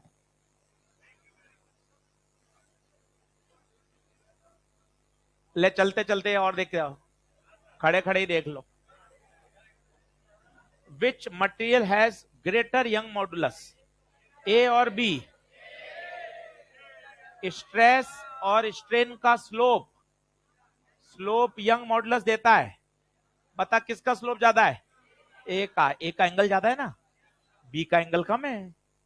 ए का एंगल ज्यादा है, जिसका एंगल ज्यादा उसका स्लोप भी, स्लोप ज्यादा तो यंग मॉडुलस, तो किसका यंग मॉडुलस ज्यादा? ए का। ये तो अपन ने किया ही था। Which material is more ductile? A. B तो भाई प्रपोर्शन लिमिट के आगे ही टूट गया, उसका ब्रेकिंग पॉइंट बहुत पास है। तो कौन डक्टाइल है? ए ज्यादा डक्टाइल है। ब्रिटल कौन है? बी। और स्ट्रोंगर कौन है? स्ट्रोंगर कौन है? कारण बताता हूं। कारण, इसको कम स्ट्रेस देने पर ही तोड़ा जा सकता है, इसको तोड़ने के लिए स्ट्रेस ज्यादा चाहिए। ये कम स्ट्रेस में टूट रहा है और उसको तोड़ने के लिए स्ट्रेस ज्यादा चाहिए, मतलब वो ज्यादा स्ट्रोंगर है। ये भी अच्छा सवाल है। सही है क्या? चलो, टाटा बाय बाय। चलो,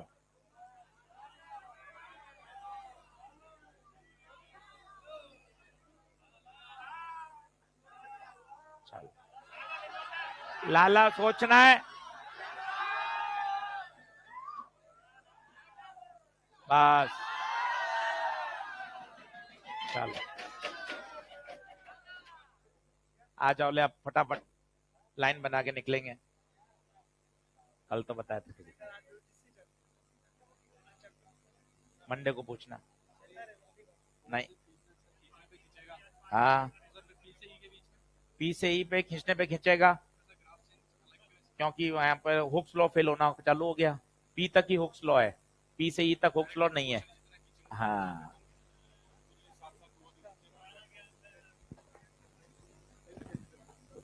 एसडब्ल्यू दे तो दिया, एलपी नंबर 1 पूरी 27 साल